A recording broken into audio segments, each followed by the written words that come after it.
minden tavasszal ünnepelünk. A tavasz irodalmunkban a kegyetlen hideg zsarnokságot a telet legyőző jelkép József Attila bimbózó ifjú zöldreménynek nevezi. Kassák Lajos szerint maga az újraélet tűz, maga az ifjúság. Költőink szavai nagyon igazak. A tavasz valóban a kirobbanó energiák évszaka, maga a forradalom. Nem lehet megkötözni, hiába emelnek elé torlaszokat. Jön feltartóztathatatlanul, legyőzi a hideg múltat, elűzi a fagyos telet, virágba borítja a földet, ízes gyümölcsöket érlel. 165 esztendő telt el azóta, hogy 1848. március 15-én győzött a forradalom. Csodálatos tavasz volt. A szabadság levegője járta át egész Európát, az elnyomott népek és nemzetek egymás után álltak talpra, hogy kivívják függetlenségüket, jogaikat, s hogy önállóan, szabadon élhessenek. Műsorunkkal ezekre a szép napokra emlékezünk. Vannak napok, melyek nem szállnak el, de az idők végéig megmaradnak. Mint csillagok ragyognak boldogan, s fényt szórnak minden születő tavasznak. Valamikor szép csizes napok voltak, most enyhe észszerűs fényen ragyognak. Ilyen nap volt az, melynek fordulója, ibolyáit ma a szívünkbe szórja. Lelkünk gúrsan visszanéz, és emlékezve mámoros lesz tőled, tűnt március, nagy nap, szép tavasz, mely fölráztad a szunnyadó erőket, mely új remények ibolyáit fontad. Ó nagy nap, szép nap, légy örökre áldott, hoz mindig új fényt, új dalt, új virágot.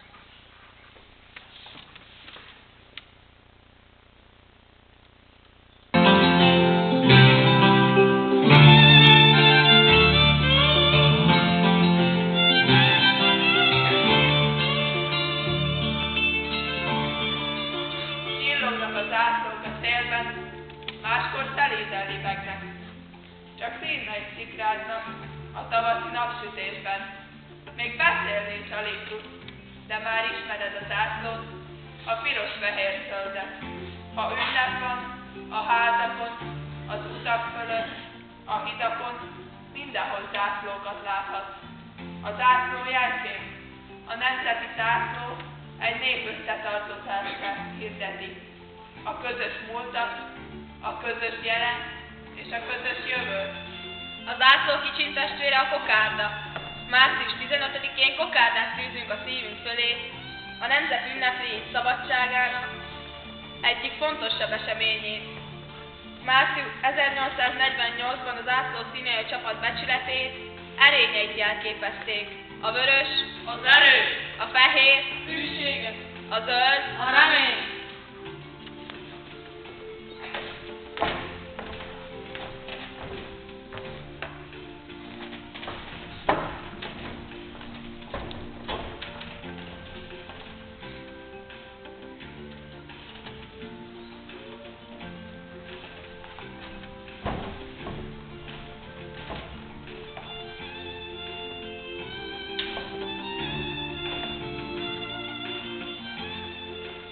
A forradalom mindig egy hangos kiáltás, olyan, mint egy szélorkán, vagy mint a morajló tenger, ahogy a viharban egyre nagyobb hullámokat ver.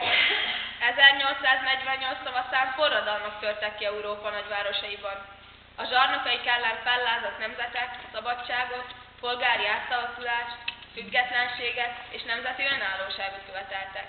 A francia nép elűzte a gyűlölt királyt, Lajos Fülöpöt és kikiáltotta a köztársaságot. Valahol egy hó alatt indul el, láthatatlanul és észrevétlenül, és már szomszéd hetetőre ér, elkedverő viharra lelkesül. Fákat szavar ki, lombokat tarol, felhőt szakít, és vértet rabol. Az útja vér, és egyre vér. Azután rengetegbe ér. Már nem is rabol, már nem is követel, már csak a síró, gyönge szél. Aztán fohallat, bujkál és dalol. Az egzugos csalikba belefével, és aztán elenyítszik valahol. Valahol elindul egy gondolat, látatlanul és észrevétlenül, és elmebérten, lélekvölgyön át, egetverő eszmévé lelkesül. Korlátokat zúd, gátakat ragad, aztán sok is érzésé szakad, és minden érzés úgy elcsendesül, ahogyan indult, látatlanul és észrevétlenül. Néhány évvel korábban a fiatal költő Petőfi Sándor versben örökítette meg látomását a szabadságharcról. Hitt abban, hogy nemzete hadba száll majd szabadságáért. Úgy képzelte, a világ minden népe egy zászló alatt küzd majd a zsarnokság ellen. Arról álmodott, hogy a nép haragja elsodorja a királyokat, létrehozza a köztársaságot, melyben minden ember egyenlő lesz. 1848 tavaszán Párizsban felcsapott a láng, és Petőfi álma megvalósulni látszott. A forradalom megállíthatatlanul sökört végig Európán, Rómán, Velencén, Prágán, Frankfurton keresztül március 13-án Bécsbe érkezett. A reformkor bódulatából ébredő Magyarországot 1848 márciusában ért el a párizsi forradalom híre. Kossuth március 15-én népes küldöttség élén Pozsonyból Bécsbe utazott, hogy felelős magyar minisztérium felállítását és alkotmányt követeljen az